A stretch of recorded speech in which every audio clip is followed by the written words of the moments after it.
Bueno, entonces, buenas tardes a todos. Espero que se encuentren bien, que hayan comido, que hayan dormido bien. En esta primera edición del SCOF Podcast vamos a estar lo que es hablando un poquito sobre un tema muy interesante. Bastante interesante ya que es algo que ha estado revolucionando lo que es la medicina en lo que nosotros conocemos. ¿Y por qué lo decimos de esta manera? Ya que vamos a estar hablando como que esta fusión de lo que es la medicina con la tecnología. Suena súper, súper, muy moderno y ya muchos pueden estar pensando robots y eso, que aunque muy, muy fuera de la realidad no estamos, pero vamos a estar hablando sobre lo que es la e-medicine, telemedicina, telesalud, con sus varios nombres, apellidos. Y afortunadamente vamos a tener lo que son cuatro profesionales de la salud aquí con nosotros, así que voy a estar presentando uno a uno, o si también desean presentarse eh, de por sí quiénes son, qué hacen, qué es lo que han hecho. No sé si tiene alguno o alguna quiere presentarse.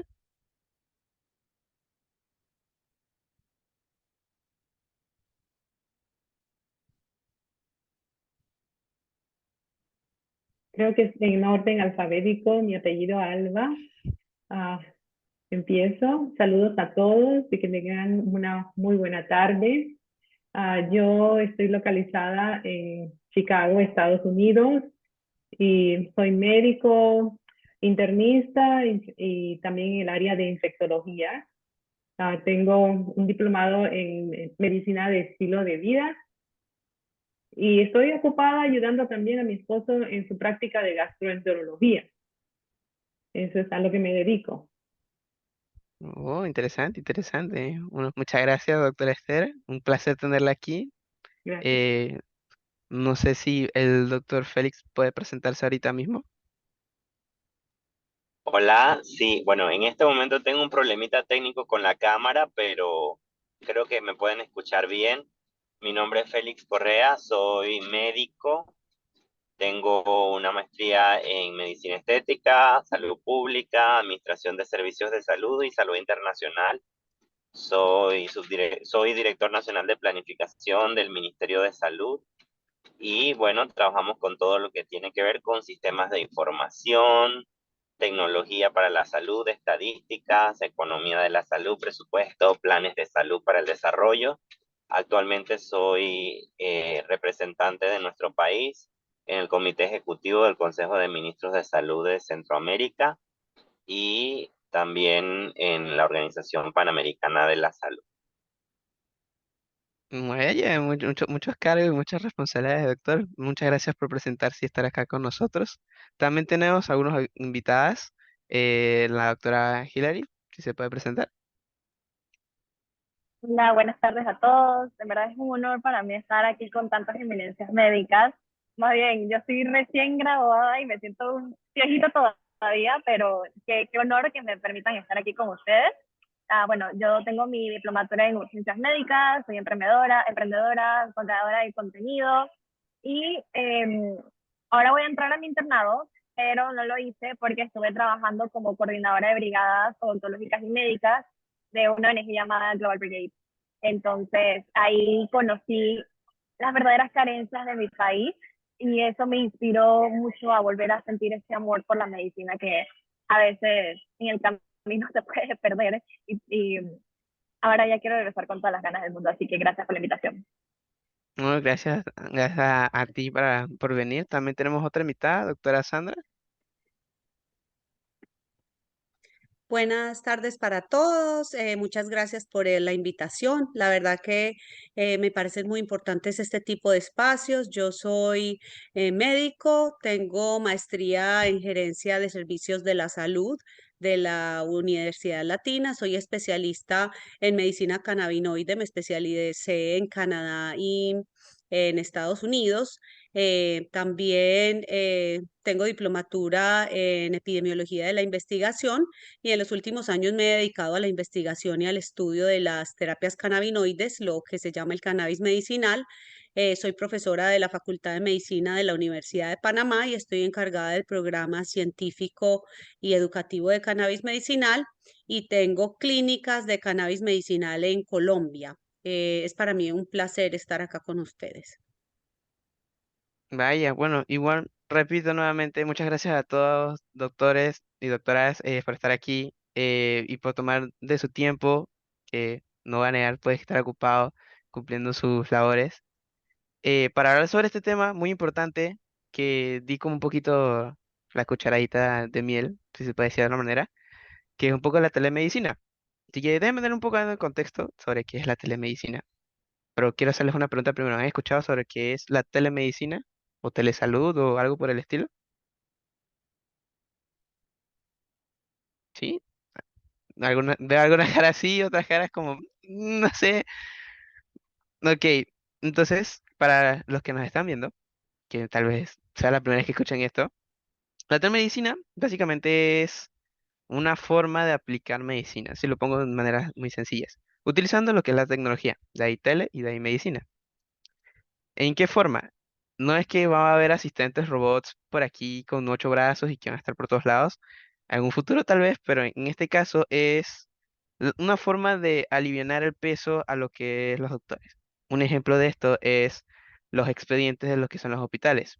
Las doctoras me pueden confirmar o negar que algunas veces los expedientes son muy largos o están muy dispersos en un lugares y otros, pacientes que vienen, que van y vienen en olas, se puede decir de alguna manera, o las grandes cantidades de citas que hay y el poco espacio que hay en ciertos centros de salud, ¿no? Entonces, la telemedicina busca esto es como apoyar en esto, por lo menos digitalizando lo que son los archivos o tener una forma de atención a distancia, ¿no? Utilizando todas estas herramientas que han surgido a lo largo del este renacer tecnológico, si se puede decir de una manera. eh, y más o menos es esto lo que se trata de la telemedicina. Claro, esto es un concepto que va a ir evolucionando a lo largo del tiempo. Tal vez yo les digo una definición ahorita y ya 10 años, en 2 años o un año, no es la misma definición. Entonces, con esto les siento como el contexto sobre lo que es nuestro podcast. Entonces voy a empezar a hacer una pregunta a la doctora Hilary, ¿no? Entonces, en base a si te sientes familiarizado o no con esto de la telemedicina, ¿crees que practicar esta práctica de la telemedicina, atención a distancia, digitalización de los documentos, sería ventajosa o desventajosa aquí en Panamá? Mira, yo te voy a ser honesta. Desde que vino la pandemia, fue un jalón para todos para que nos actualicemos. Y quiero que sepas que el proyecto de ley que está desde el 2020, en realidad hay doctores que han sido pioneros aquí en Panamá desde 2004 y 2009. Por ejemplo, con el doctor Juan Arosemena, él hizo su proyecto de telemedicina en Chiriquí Occidente y instauraron con paneles solares para poder atender un puesto de salud, que en un lugar de súper difícil acceso ni siquiera había electricidad. Y no tienes idea lo mucho que se puede ayudar a las comunidades que están de difícil acceso. Cuando uno está aquí en la ciudad como citadino, uno tiene muchos privilegios y a veces se te nubla un poquito la empatía de que de verdad existen personas que viven a muchos kilómetros de distancia de un puesto o de un centro de salud, o que ni siquiera tienen el dinero para poder llegar al centro de salud. Y me ha pasado, incluso en el Darién había una mamá que la referimos para el centro de salud y no contaba con el dinero para poder llegar allá en un sitio, ¿ok? Entonces yo siento que esto puede ser una oportunidad para que las personas tengan más acceso, porque en verdad la salud es un derecho, pero no todo el mundo tiene acceso a ella. Lo otro es, la telemedicina es tan amplia que no solamente lo tenemos que ver como el acceso que las personas tengan acceso a especialistas, y sin tener que movilizarlos, lo que también te ahorra mucho tiempo, dinero y energía y no colapsarías el sistema. Hoy en día nuestro mayor problema en el hospital, en MINSA y en Caja, son las consultas, el tiempo. Eso creo que son las mayores quejas que existen ahorita mismo también. Y por otro lado, también la formación médica de uno como estudiante, con la telemedicina se pueden hacer telesalones, se pueden instalar cámaras en otros países, en que durante la operación tú eres parte de la operación sin necesidad de estar dentro de la cirugía, y es una manera extraordinaria de ser parte de algo tan grande. Ahora, en cuanto a las desventajas, obviamente que es un sueño utópico en que todos puedan tener acceso a red, porque no es fácil. Hay que invertir mucho, hay que capacitar al personal, falta infraestructura, pero por otro lado, y mis colegas van a entender esto más que nadie, es que no hay cosa más importante que tener el tacto con tu paciente. No solamente está en la inspección, está también la ocultación, la palpación y la percusión, y esas son cosas que en la telemedicina crea una brecha con tu paciente. Entonces yo siento que lo que se puede hacer también es que no solamente sea que por tu primera consulta sea solamente a través de la red, sino que de alguna u otra forma se puede intercalar la situación físicamente y luego su seguimiento sea a través de la telemedicina. Pero honestamente, yo siento que ya deberíamos estar avanzando. Este proyecto de ley siento que está estancado, no he visto más movimiento al respecto y me llama muchísimo la atención, pero yo creo que ya es tiempo de ir a un mejor Panamá, a una mejor tecnología. Ok, ok, es un punto de vista muy interesante, y casualmente pues también yo había visto sobre el proyecto de ley y por lo menos yo no he visto, tal vez ahorita esté en oscuridad sobre ese tema, pero no he visto ese avance, ya parece que no soy el único que, que no ha visto, pero por lo menos es un paso, yo siempre he dicho que uno es mayor que cero, a lo que es el avance, ya que por lo menos eh, si lo comparo con otros países, hay países que van casi en carreras olímpicas corriendo de quién avanza más, quién avanza menos. Y por lo menos aquí en Panamá, en nuestra pequeña Panamá, el hecho de que ya el Ministerio de Salud y la Caja de Seguro Social estén buscando este apoyo, esta herramienta, por decirlo de una manera, eh, es un avance significativo. No obstante, no es algo que tenemos que dejar ahí, sino que tenemos que ahí seguir luchando y seguir ahí para poder obtener los beneficios. Y Y muy bien los que son las desventajas. Por lo menos personalmente no lo había pensado. Yo ya estaba en mi mundo tópico. Yo, wow, la telemedicina, qué locura. Em, y es algo muy importante a resaltar. Pero bien, les quiero hacer como una pregunta en general. Aquí abro el micrófono a cualquiera que quiera contestar, o todos si todos quieren contestar. Es si personalmente, como profesionales de la salud, han ejercido de alguna manera, lo que es la telemedicina.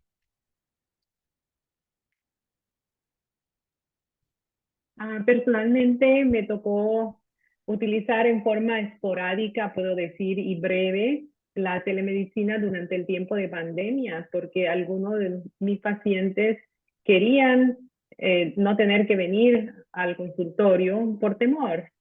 Simplemente el tener que exponerse a un área médica para ellos era estresante. Sin embargo, en el caso de un paciente que estoy pensando, él estaba listo para salir de vacaciones a una playa lejana. Y o sea que su temor era dependiendo, ¿no? Dependiendo si es el área médica, pero él quería desplazarse de todos modos a vacacionar. Bueno, y por ese sentido yo he utilizado muy poco la telemedicina y fue durante la pandemia. Parte de eso tiene que ver por la inseguridad que teníamos los proveedores de salud de si los seguros iban a cubrir ese tipo de atención. Y se demoraron para establecer ellos sus pautas de cómo se iban a cobrar o si se iban o no a cobrar los que se llaman copagos, el dinero que debe pagar un paciente cada vez que es visto. Y esa falta de comunicación y claridad para algunos de nosotros los proveedores de salud nos detenía un poco en ponernos a utilizar esta plataforma de atención. Ok. Sí, bueno, en mi caso yo en la pandemia fue que tuve la oportunidad de utilizar la telemedicina como una herramienta. Yo vivo en Panamá, pero en Panamá me dedico más a temas de docencia, pero tengo mi práctica clínica en Colombia. Y bueno, gracias a la telemedicina fue que durante la pandemia, que no podía viajar a Colombia, podía ver mis pacientes. En Colombia se implementó la telemedicina por la pandemia. Se puede hacer prescripción a través de la consulta de la telemedicina, hacer la receta. Hay historias clínicas customizadas, avaladas por el Ministerio de Salud. Entonces, eso me permitió poder ver a mis pacientes. A diferencia pues de la doctora Esther, en mi caso, como era consulta 100% privada, no tuve que lidiar con el tema de los seguros, pero pienso que definitivamente en Colombia se ha estado implementando este tipo de cobertura y ahora que ya se acabó la pandemia, siento que muchos pacientes prefieren seguir con la consulta por telemedicina. Se les hace más cómodo. Hay personas que todavía no quieren ir al consultorio. Los pacientes mayores de edad todavía les da miedo porque tienen miedo del COVID. Entonces ha sido una herramienta muy interesante, pero como lo dice también la doctora Hilary, hace mucha falta ese face to face y el contacto con los pacientes. Hacer una visita presencial, que el paciente, que uno poder ver al paciente, el examen físico sobre todo, la parte de historia clínica, antecedentes personales, evaluación de exámenes de laboratorio. La tecnología nos permite ver eso de una manera muy fácil y muy sencilla, y de hecho hasta nos podemos tomar un poquito más de tiempo con el paciente, pero el tema del examen físico todavía hay que utilizar tecnologías que utilizan en países, por ejemplo, como Israel, que los pacientes para hacer telemedicina tienen un tensiómetro, tienen un pulso oxímetro, tienen maneras de medir la frecuencia cardíaca, la presión arterial, la temperatura. Entonces al médico se le hace un poco más fácil hacer el examen físico, y aunque yo pienso que es una herramienta muy válida, muy buena, muy importante, me gusta mucho para hacer los seguimientos. De todas maneras es importante poder hacer ese examen físico en vivo al paciente, pero todas estas tecnologías son muy importantes porque también hay áreas donde los pacientes no pueden tener acceso a una visita médica física. Entonces pienso que se podría hacer un balance entre las dos cosas para poder ampliar la cobertura para los pacientes. Ok, ok. No sé, en antes había visto que el doctor Félix iba a comentar algo. No sé si todavía desea comentar. Sí, sí deseo comentar. Dame un segundo que puedo poner mi cámara, creo ya.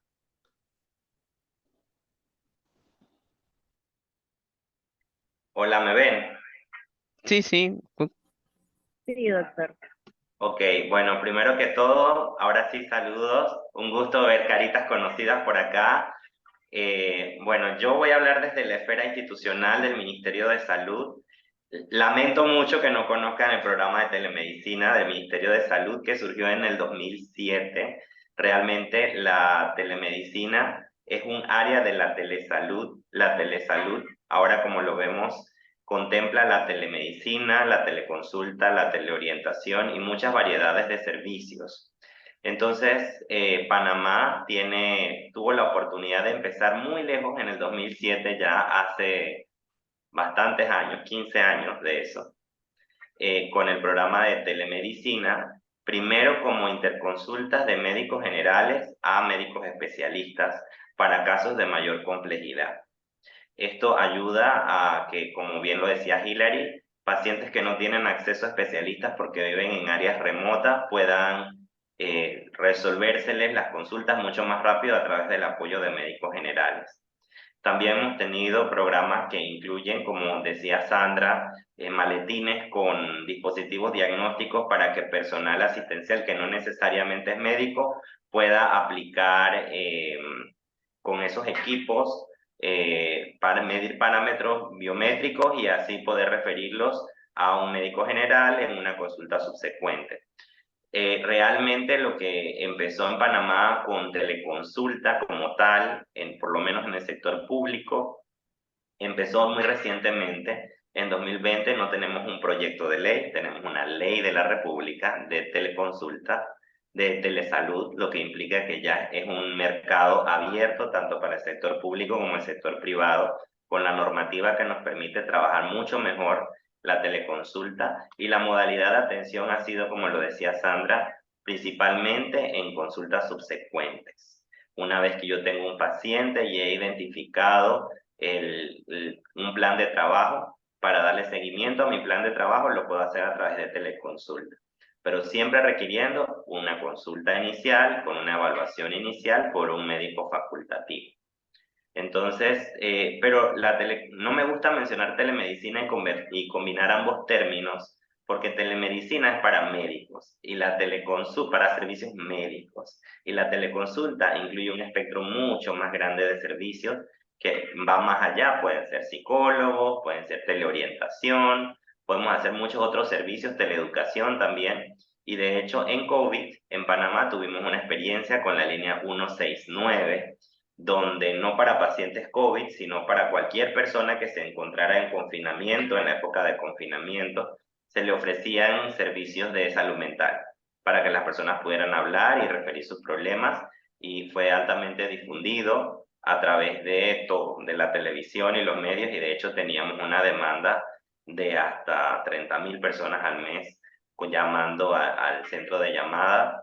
Fue una experiencia muy bonita porque contamos con el apoyo de profesionales voluntarios de diferentes ONGs que participaron en el programa de teleconsulta a través de llamadas para línea psicológica, y se hacía una referencia en el caso que los pacientes necesitaran más atención. Definitivamente que la teleconsulta es el futuro en muchos sentidos, para sobre todo el monitoreo y el seguimiento de los pacientes, pero pues estamos avanzando en diferentes líneas y experiencias para poder enriquecer también esa calidad de servicios de salud. Sabemos que a veces la percepción de la calidad tiene que ver mucho con la inmediatez o la oportunidad que tiene el paciente a acceder a los servicios, y probablemente en esto la teleconsulta pueda brindarle a los pacientes una consulta mucho más rápida, sin necesidad de filas de espera o por problemas que tengamos en las instalaciones de salud. Inclusive permite hacer escalabilidad de la atención, con muchas personas atendiendo, con algoritmos mucho más robustos en cuanto al proceso de atención, para asegurar que el tiempo de la persona para acceder a la consulta sea mucho más rápido. Entonces, estamos en una etapa, yo creo, de aprendizaje de todas las instituciones, pero ojalá que pronto las universidades incorporen esto en el pensum académico de los estudiantes, porque pienso que los nuevos médicos tienen que saber cómo hacer un encuadre terapéutico en un entorno virtual o en un entorno remoto, que no es lo mismo que un encuadre terapéutico en un consultorio face to face. Entonces, son habilidades que tenemos que aprender, así como también el expediente clínico y demás, expediente clínico electrónico y demás facilidades que nos da la tecnología. Lo que sí es cierto es que en lo que no creo que se vuelva atrás más nunca es en la telemedicina desde el punto de vista de la teleradiología. La teleradiología consiste en que los pacientes se hacen estudios con personal técnico en una instalación de salud, y el médico está remotamente revisando estos estudios y hace una interpretación del estudio. La ciencia ha avanzado muchísimo, e inclusive ya existen inteligencia artificial metida de por medio, y hoy en día le facilita muchísimo a los radiólogos el poder hacer un diagnóstico de manera remota a través de informar estudios a través de estas oportunidades que nos ofrece la tecnología, lo que implica que cada vez se va disminuyendo la brecha de acceso a servicios especializados, pero también a servicios diagnósticos, como la teleradiología. Y así muchos que van a empezar a surgir. Yo no conozco muchas experiencias de teleeducación ni de teleorientación en Panamá, pero creo que es momento de que ya empiecen a surgir. Hace unos años yo era coordinador de salud de adulto y adulto mayor del Ministerio de Salud. Me tocó hacer las normas de atención de adulto y adulto mayor. Y recuerdo que mis amigos me preguntaban: Félix, ¿cómo hago para hacer teleconsulta en mi clínica? Y pues, como bien decían, el marco regulatorio hacía falta. Había un vacío que hacía que fuese difícil cobrar para los médicos en la privada, y también para el sector público había un vacío que impedía medir la calidad de la atención bajo los estándares tradicionales. Así que creo que la nueva ley de telesalud nos ha abierto un panorama grandísimo. Formo parte de la Asociación de Bioética de Panamá y hemos estado hablando muchísimo de cómo cambia el contexto de la Ley 68 de deberes y derechos sobre la información del paciente, el nuevo escenario de la Ley de Telesalud. Yo creo que todavía debemos estar abiertos a muchas discusiones de aspectos éticos, profesionales, para poder implementar mucho mejor el tema de la telesalud y poder avanzar también en modificar o actualizar los marcos regulatorios existentes en nuestro país. Tenemos una nueva ley de protección de datos personales también, que nos ayuda también a entender cómo se manejan todas estas bases de datos y toda la información que nosotros prestamos como usuarios a los sistemas de información. Así que mucho trabajo para seguir discutiendo en espacios como este. Sí, sí, Yo tengo algo que comentar y es que luego de escuchar a nuestros invitados, nuestros profesionales y sus experiencias, que de verdad es muy refrescante escucharlas, una opinión de personas y doctores que ya lo han vivido y lo están viviendo. Escuché mucho la palabra pandemia, o sea, han vivido y o practicado lo que es la telemedicina durante la pandemia. ¿Creen ustedes que la pandemia como tal fue como un impulso grandísimo para que esto avance? Porque sí, muy bien, esto ya existía, no es algo que se inventó durante el COVID-19, sino que pues le dio un empujoncito para que se desarrollara más. ¿Ustedes creen que eso fue así? Difícil intervenir y siento que es lo mismo de cuando vives con privilegios y se te nubla la empatía.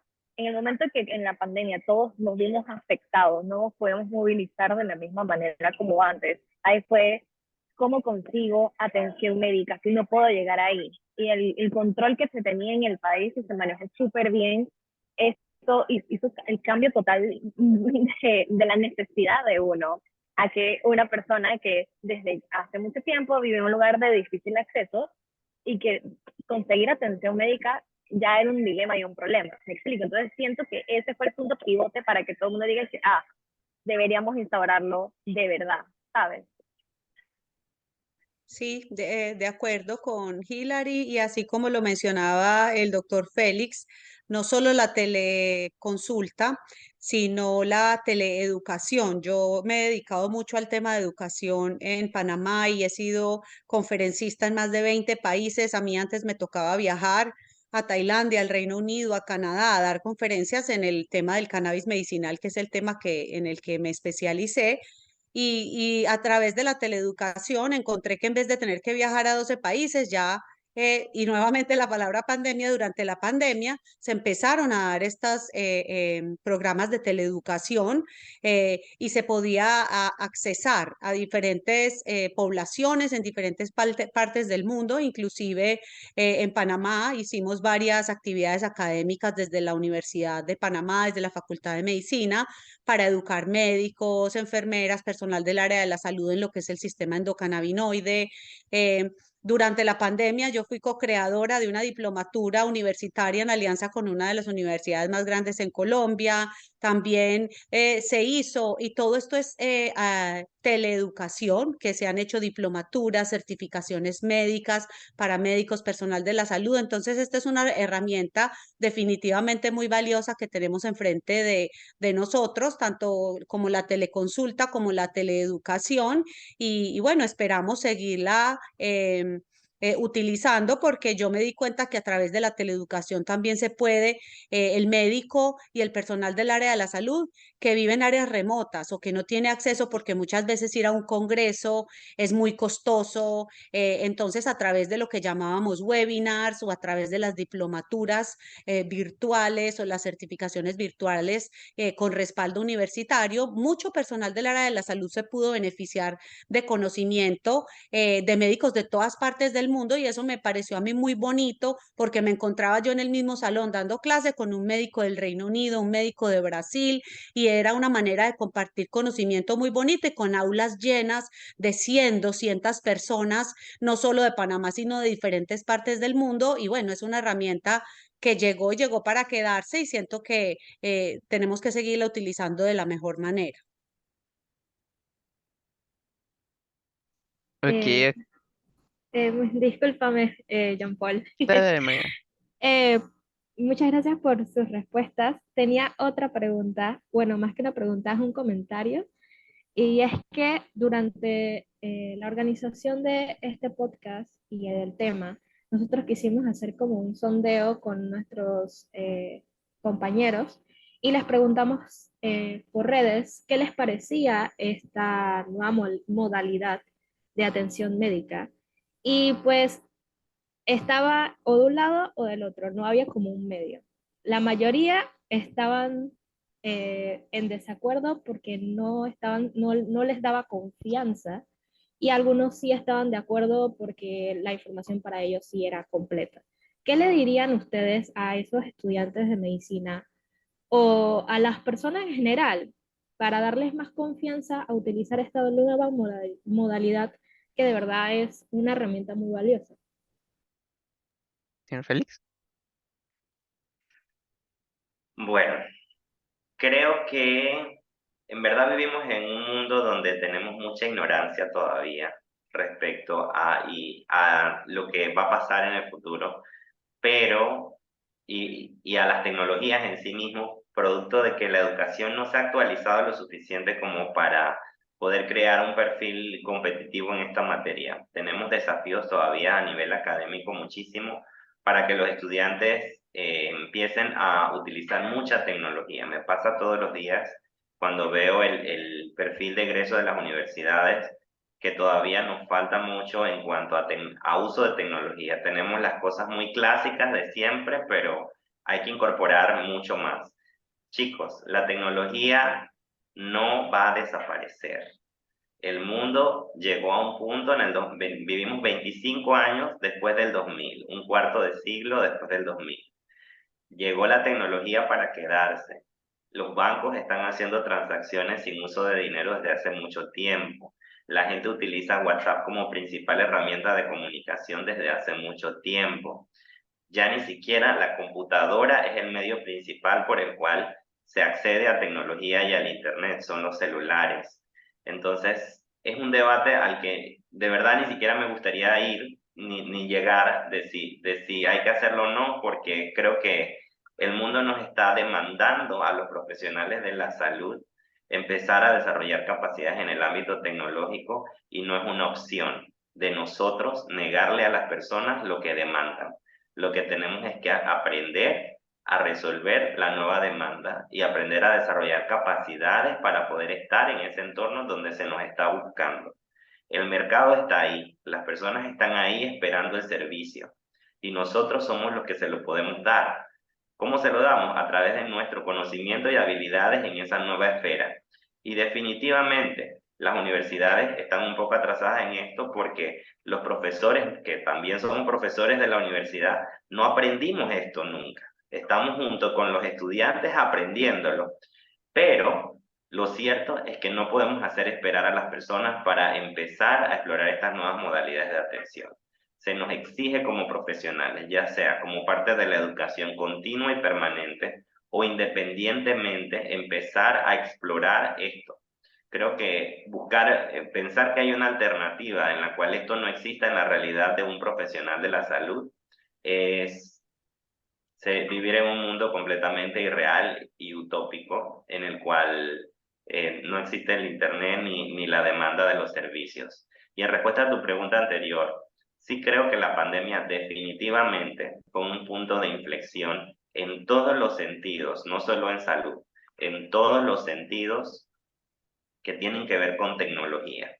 Realmente, tanto los bancos como los hospitales, como en la parte del comercio, todos han aprendido ahora a ofrecer servicios de manera digital y a estar presentes en los entornos digitales, y a brindar información para las personas, y también han aprendido el valor de la información y de la inmediatez que te ofrece la tecnología. Entonces, no creo que esto vaya a cambiar. La verdad es ya ahora sí es irremediablemente e irreversible el salto tecnológico que debemos dar, y lo único que tenemos que hacer es montarnos en la ola.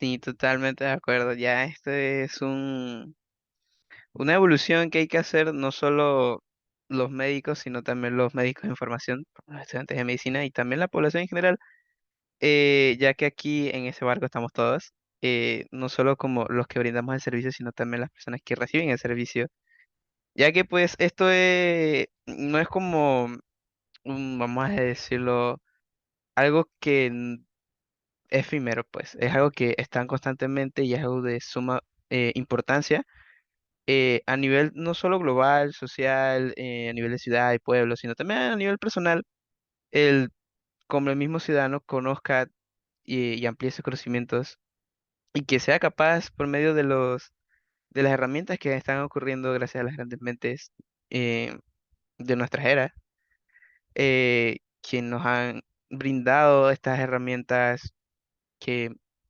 años atrás pensarían que fueran irreales y completamente de ciencia ficción, si se puede decir de alguna manera. Entonces, no sé si alguien más de mis compañeros quiere hacer una preguntita. Buenas tardes, espero que todos se encuentren bien. Bueno, yo tenía una pregunta para la doctora Esther. Un gusto tenerla, doctora. Bueno, mi pregunta es, ¿cree usted que la falta de recursos e inversión en temas de salud juega un papel importante en la implementación a nuevas tecnologías? Claro que sí, porque si uno es un médico en la práctica privada, va a tener que ponerse al día y comprar un buen sistema una plataforma de registros médicos electrónicos. Y es verdad que los precios han cambiado al aumentar la competencia, y ya es más económico, si se le puede llamar así, el adquirir esa forma de expedientes médicos.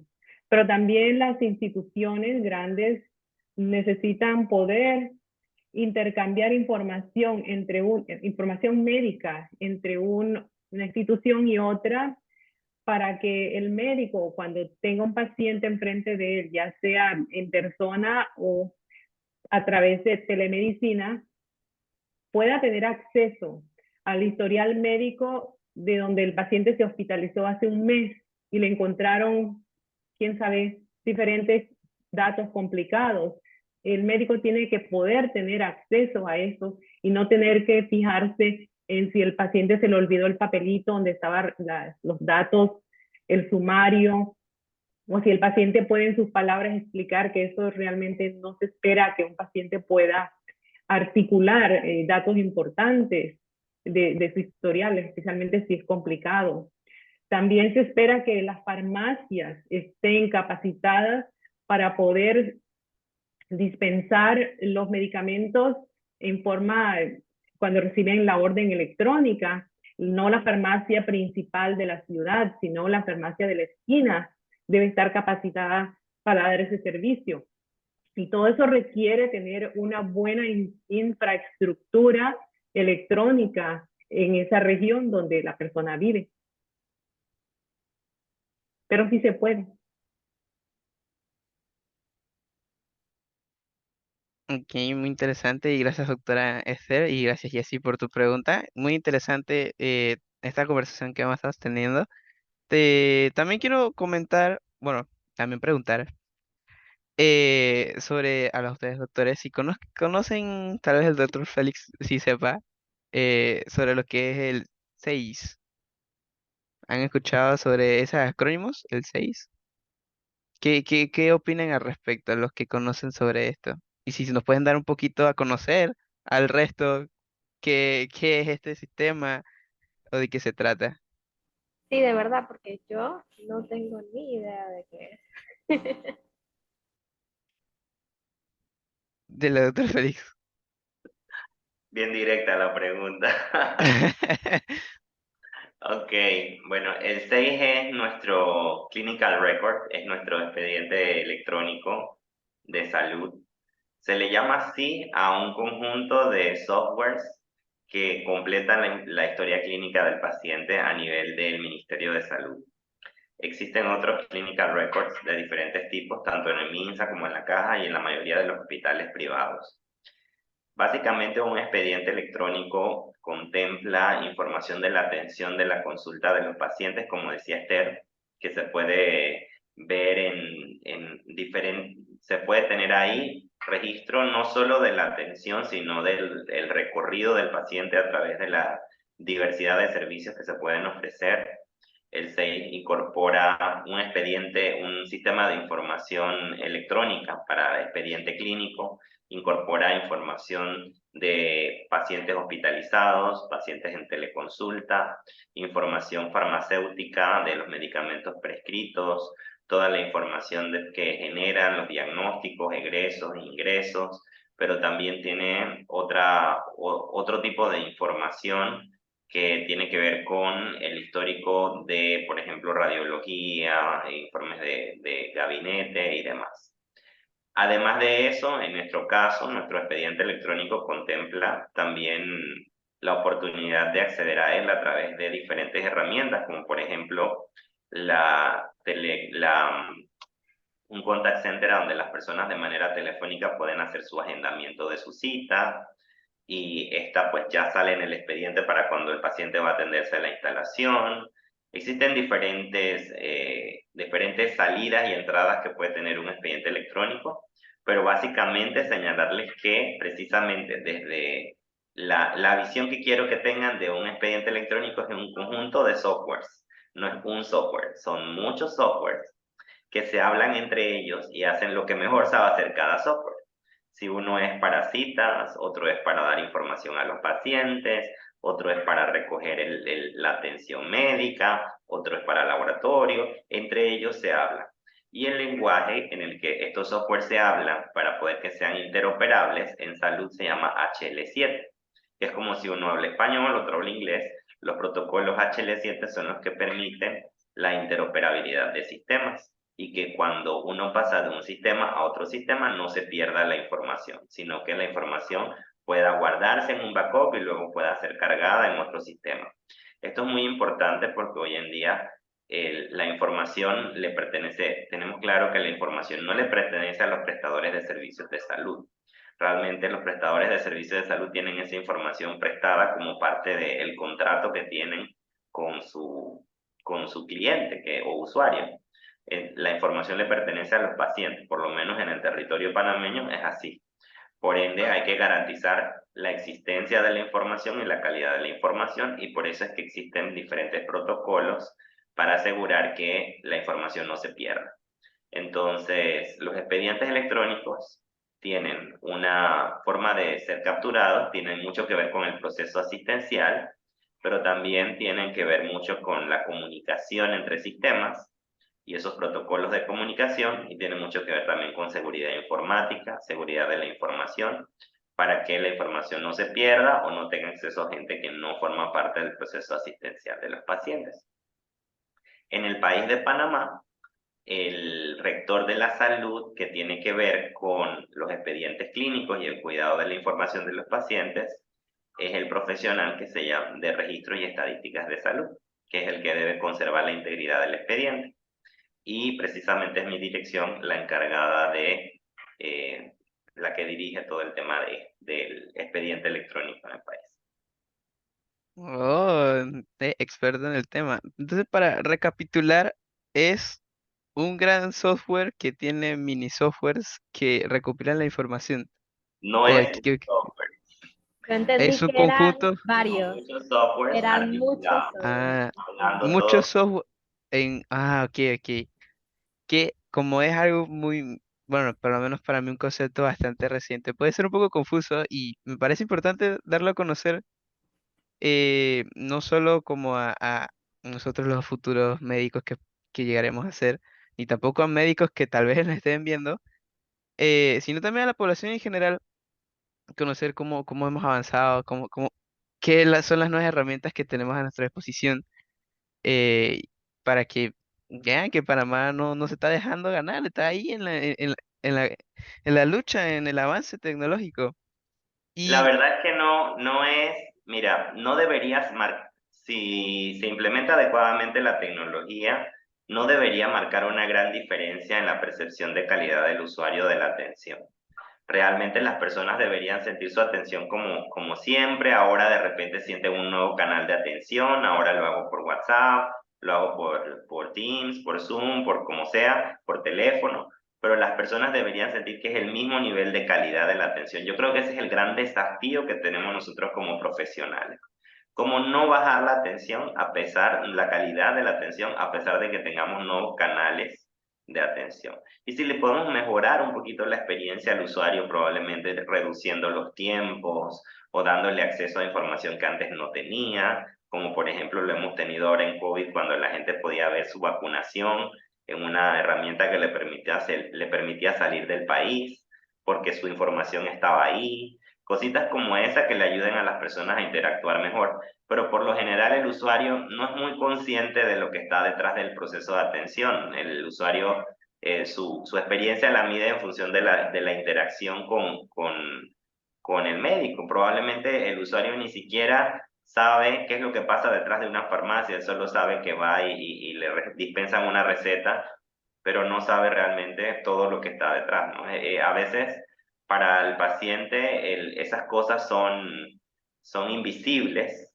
pero hay una maquinaria de personas trabajando detrás para que esa experiencia sea lo mejor posible. Y es muy difícil porque cuando una cosita falla, la experiencia se daña en su totalidad. O sea, el médico le puede brindar una excelente atención, pero si no consigue el medicamento, si le hacen la cita de seguimiento muy lejos y demás, pues se daña todo el proceso de la experiencia. Entonces hay que aprender a también a tener una visión como profesionales mucho más integral del proceso y lo mejor de todo, cada vez que tenemos la oportunidad con los pacientes de comunicarnos, darle al paciente la mayor cantidad de información que le permita aprovechar lo mejor posible los servicios de salud.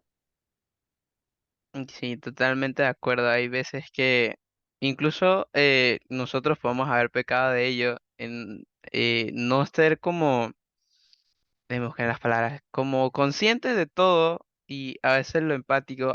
Puedo agarrar el ejemplo más común, que es lo de de la caja.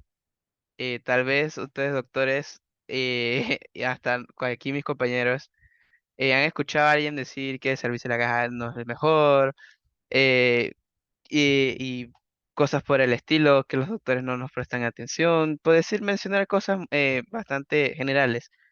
Y ser conscientes también de que a veces no estamos viendo la realidad que viven los doctores o las personas que relacionadas a lo que es la atención, como dijo el doctor Félix, la experiencia, que una pequeña cosa puede afectar todo el gran esquema, como si fuera un dominó, que lo dejan caer y se va todo. Y es como empezar a ser un poquito como más empáticos en ese aspecto, ¿no? Entonces quería también hacer unas preguntas a tanto a la doctora Esther como a la doctora Sandra, ya que hemos hablado un poquito de lo que es el CIS aquí en Panamá. Quisiera ver que me den como su punto de vista, o punto de comparación sería lo más adecuado con los otros países que han interactuado, en este caso Estados Unidos, Colombia, o otros países que ustedes hayan visto algo similar, o algo mejor, o por el estilo, o otra tecnología que sea diferente en estos países con respecto a lo que es el 6. Entonces, cualquiera de las dos puede comentarme al respecto. En mi experiencia aquí, pues en los Estados Unidos, uno de los desafíos que aparecieron cuando se empezó a utilizar las plataformas de datos electrónicos médicos, era el poder lograr que diferentes sistemas grandes de información médica pudieran integrarse uno con otro. Y eso ya, gracias a Dios, se ha logrado. Y uno simplemente lo que tiene que hacer es marcar como una esquinita donde quiere uno que entren los datos de otros lugares y puede ver no todo, pero diagnósticos, algunos resultados de estudios de gabinete, de laboratorio, y eso es una gran ayuda para uno saber qué decisiones tomar cuando tiene un paciente enfrente. Ok, ok. ¿Doctora Sandra? Sí, la verdad que el sistema que menciona el doctor Félix en Panamá, la verdad me parece bastante interesante, bastante completo, pues nada que envidiarle a lo que tenemos en otros países.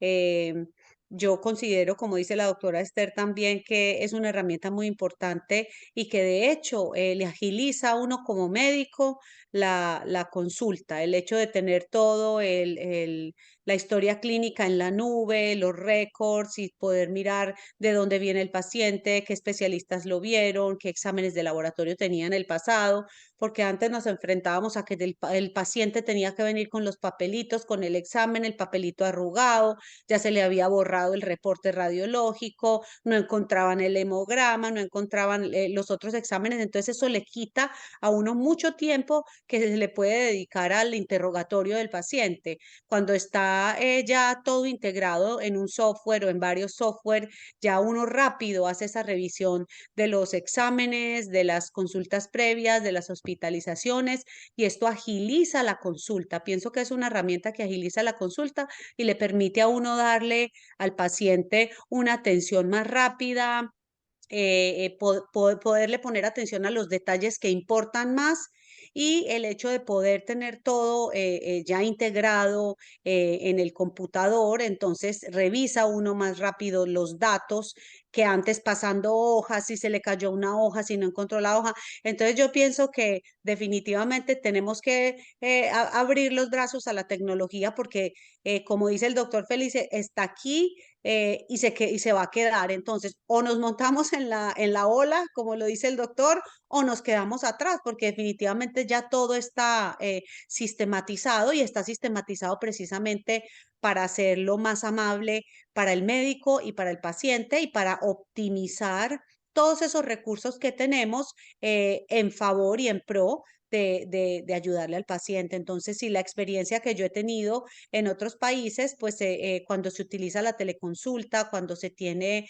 la historia clínica ya incorporada en un sistema de diferentes software, pues es mucho, mucho mejor y mucho más eficiente para el médico, aunándole a esto el servicio de teleconsulta que hace que se puedan ver más pacientes, que se vean pacientes en diferentes localizaciones y dentro de todo pienso que hasta le puede bajar los costos al sistema de salud, le puede bajar los costos al paciente, entonces es un gana-gana para todos. Ok, ok. Y muchas gracias por contestar las preguntas. No sé si alguien de mis compañeros tiene alguna preguntita. Sí, yo. Bueno, es evidente luego de escuchar tantas opiniones y tantas experiencias de todos los doctores aquí presentes que la telemedicina como tal, y bueno, también hablando de las teleconsultas, que establecimos la diferencia entre ellas, es una herramienta muy eficaz para dar atención a las personas y que pues en unos años tal vez se pueda expandir a más especialidades, pero ¿creen ustedes que hay especialidades que por la rama, eh, la especialidad en sí, pueda estar limitada a usar este tipo de metodología?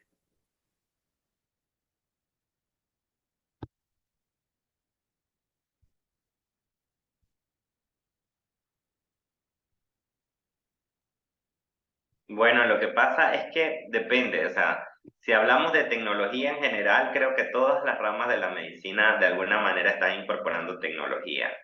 Eh, eh, no necesariamente de la misma manera. Por ejemplo, hay ramas de la medicina que no atienden pacientes directamente, esta patología, por ejemplo, Probablemente ahí serían software de otro tipo, no de la misma manera, pero igual como un laboratorio reportaría en sus laboratorios.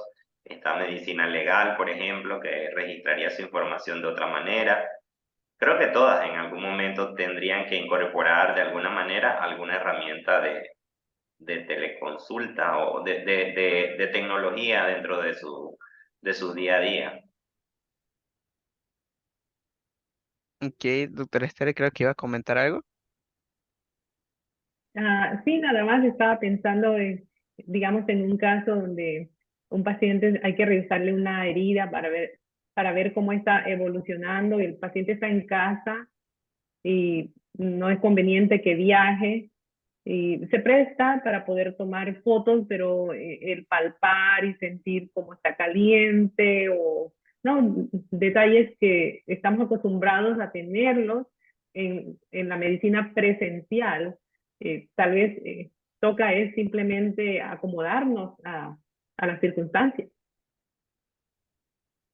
Ok, ok. Y bueno, quiero hacerles una última pregunta con respecto a algo que el doctor Félix había tocado. Es pues, esta ola es algo que tanto doctores ya formados como futuros profesionales de la salud vamos a estamos aprendiendo constantemente. ¿Cuáles creen ustedes, doctores, que son las habilidades, las competencias, hasta incluso puedo meter las actitudes que debemos tener nosotros, los estudiantes de medicina, a la hora de emprendernos en este mundo virtual?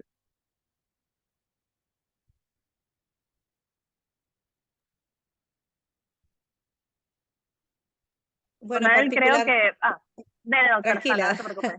No, gracias. dale, dale.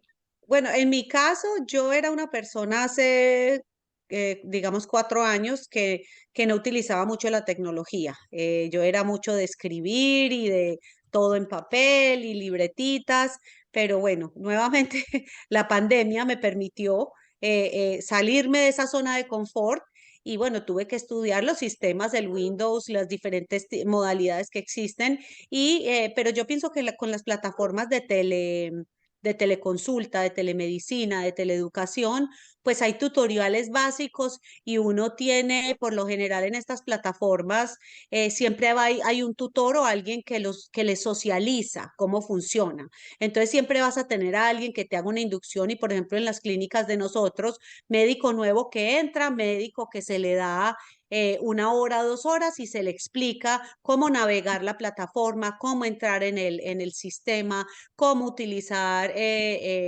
porque de hecho inclusive lo que yo encuentro también muy valioso es, por ejemplo, cuando uno va a medir escalas de dolor, escalas de espasticidad, eso ya viene todo automatizado, entonces uno de una vez le da escala de Ashworth, escala de visual análoga y ya tiene todo incorporado, entonces es rapidito que uno le va dando el puntaje y al final es más fácil sacar los scores con eso, pero a mí pues me hicieron una inducción y eso es lo que nosotros hacemos y yo pienso que en todos lados donde se implementa una plataforma de teleeducación, teleconsulta, siempre va a haber una persona que lo navega a uno, le enseña y lo socializa con la plataforma y al principio a mí me pasaba que yo llamaba al técnico y le decía, ay, me perdí en esta parte, ¿me puedes ayudar?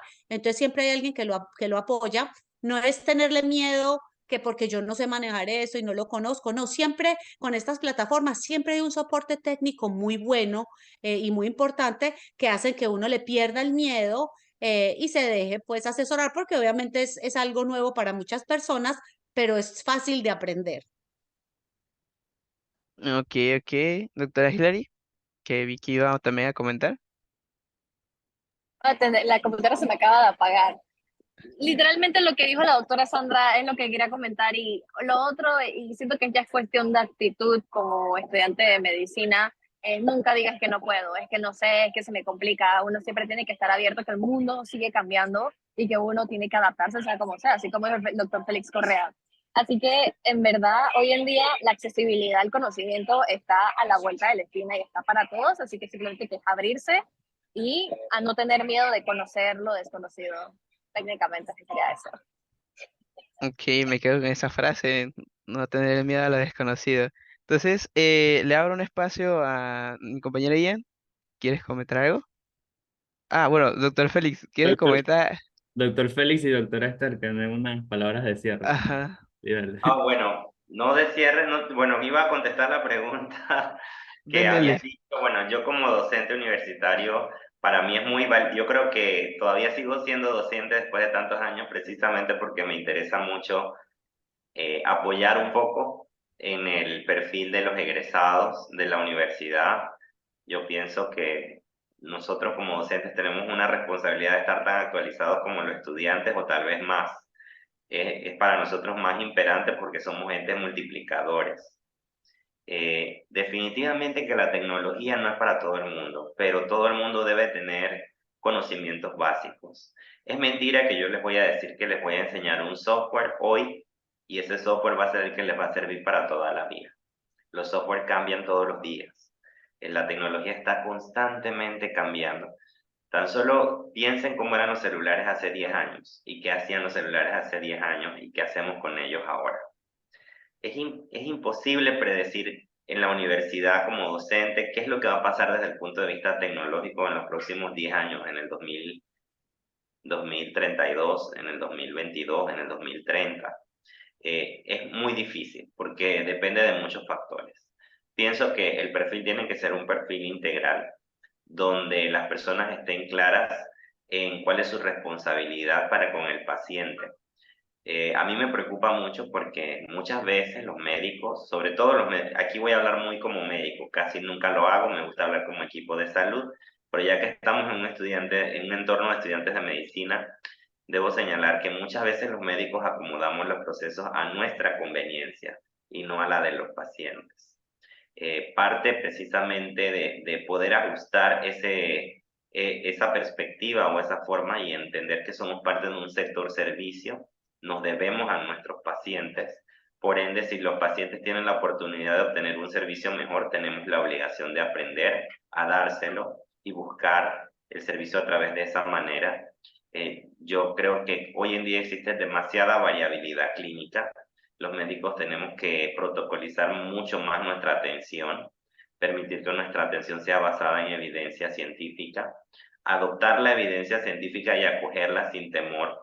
Siempre estamos acostumbrados a hacer lo que mejor sabemos hacer y a veces no investigamos y no exploramos cosas novedosas que están surgiendo porque nos sentimos más cómodos en esa zona de confort y hacer siempre lo mismo. Tratar de innovar es fundamental, protocolizar, poder compartir con colegas y actualizarnos constantemente en nuevos manejos, nuevas maneras de brindar una atención de calidad, entre ellos el expediente electrónico, investigar. El médico que investiga es un médico que sabe aplicar protocolos de atención, es un médico que ya no ve la información como una hoja de papel llena de información. El médico sabe que, el médico que investiga sabe que esa información va a ir a una base de datos, que realmente el expediente electrónico hoy en día no está en papel, está en una nube, en una base de datos. Ahí es donde se va a encontrar la información para poder analizar la información, para poder mejorar la calidad de la atención. Entonces, no desenfocarnos, yo pienso que es un problema que tenemos a lo largo de la carrera, que nos cuesta mucho no perder el foco. O sea, hay que saber para qué estamos y estamos para brindar calidad de atención a nuestros pacientes. A veces no necesito tener un expediente electrónico, pero puedo empezar a digitalizar mi atención a través de interacciones en redes sociales, en WhatsApp. Puedo poner a la secretaria de mi clínica privada a que esté llamando al paciente, recontándole su cita, haciéndole seguimiento de si ha tenido alguna molestia, si ha podido conseguir los tratamientos, si lo ha cumplido al pie de la letra.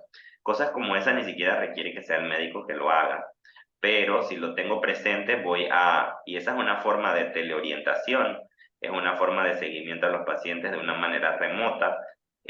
Voy a lograr ir posicionándome como un verdadero agente de salud y no un agente de atención de la enfermedad, aunque sea un médico que me especializo en atender enfermedades crónicas como artritis, enfermedades raras, que el paciente no se va a curar, pero el paciente agradece mucho esa atención. Eso por un lado.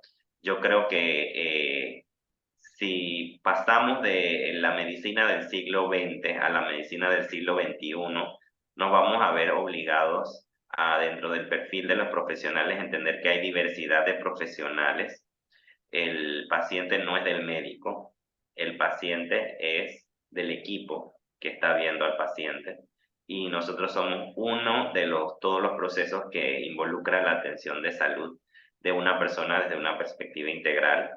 Entonces, que el médico pueda, dentro de su perfil de egreso, saber trabajar con otros profesionales de otros ramos, saber articular lo mejor de cada uno de esos ramos profesionales para que el paciente tenga una atención completa y no solamente fragmentada en el pedazo en el que se especializa el médico. Creo que son los desafíos que debemos incorporar para poder asimilar adecuadamente la tecnología, porque la tecnología tiene fortalezas, tiene el acceso al médico a cualquier hora, en cualquier momento. Cada vez tenemos más formas de automatizar con robots y demás, y tenemos mucho cuidado de no despersonalizar al paciente. Y la forma en la que uno no despersonaliza al paciente es siendo consciente y teniendo dentro de los perfiles de egreso de la carrera esas cosas bien claras. Gracias, doctor Félix, por su intervención. Doctor Esther, ¿también desea decir algo? Muy brevemente, nada más quería puntualizar para aquellos que les interesa la investigación clínica, se darán cuenta que es mucho más fácil recabar datos en el sistema electrónico que si tienen que buscar volúmenes grandes de expediente de papel. Eso era todo. Listo, muchísimas gracias a todos los doctores. Ian, ahora sí. Sí, bueno, primeramente dándoles gracias a todos los doctores por estar presentes en esta primera edición del SCOFI Podcast. En verdad nos sentimos muy entusiasmados pues de esta oportunidad y aprovechando el espacio, pues no me encuentro aquí solo por parte del equipo organizador de lo que es el Comité Permanente de Salud Pública, pues también nos acompaña Andrea Borrero, que pues también es así similar al cargo pues que yo tengo, pues también está aquí como para dar un anuncio, y es que ella es la coordinadora del programa de estilos de vida saludable y enfermedades no transmisibles. Así que, Andrea, ¿qué tienes para decirnos? Primero que nada, hola, buenas noches. Como dijo Ian, mi nombre es Andrea Borrero, soy la coordinadora del programa de estilos de vida saludables y enfermedades no transmisibles. Y bueno, agradezco el espacio que me dieron para promocionar una actividad próximamente en marzo que dará inicio, se llama La Batida. De repente habrán escuchado un poquito sobre ella. Es una actividad que tiene como objetivo que las personas cambien sus estilos de vida saludables a algo más sano. De repente, si nunca practicaban ejercicio, con que sea hagan algo de actividad física, que busquen mejorar su alimentación, para así evitar a largo plazo lo que son las enfermedades no transmisibles. Y así como hacen el cambio para ellos, pueden ser portadores a más personas. Entonces, es una actividad que tiene duración de 4 semanas, en donde vamos a estar haciendo muchas dinámicas. Habrán sesiones por Zoom con nutricionistas, sesiones de entrenamiento, y en la modalidad presencial tendremos una sesión de Zumba, tendremos sesiones de yoga, sesiones de entrenamiento, para que las personas vean que el cambiar los estilos de vida no lo vean como algo pesado y aburrido, sino que lo vean como algo entretenido y que a largo plazo les va a hacer bien a su salud. Y bueno, prácticamente vengo también porque vamos a sortear una entrada para la batida para aquellas personas que deseen participar. La dinámica será que al finalizar este video, cuando se suba a Instagram, deben colocar en los comentarios su parte favorita del podcast, y el domingo a las 5 de la tarde, a través de las historias de nuestra página @scofpanamá, vamos a estar publicando el ganador, el comentario ganador y la persona que se gana la entrada a la batida. Así que los exhorto a participar, venimos con muchas novedades, muchas sorpresas, y ante todo que se motiven a participar. Gracias. Bueno, gracias, Ian, gracias, Andrea, por darnos esa oportunidad y también por ayudarnos en lo que es la organización de este podcast. Sin más que agregar, les doy gracias, doctores, por agarrar un poquito de su tiempo, participar aquí con nosotros. Hemos aprendido muchísimo, por lo menos de mi parte, imagino que mis compañeros también. Y espero también nosotros habernos transmitido algo de conocimiento, aunque haya sido un poquito, uno es mayor que cero. Así que esto será todo por la primera edición de Let's Coffee Podcast. Y bueno, suscríbanse, denle like, activen la campanita y los esperamos en la siguiente edición.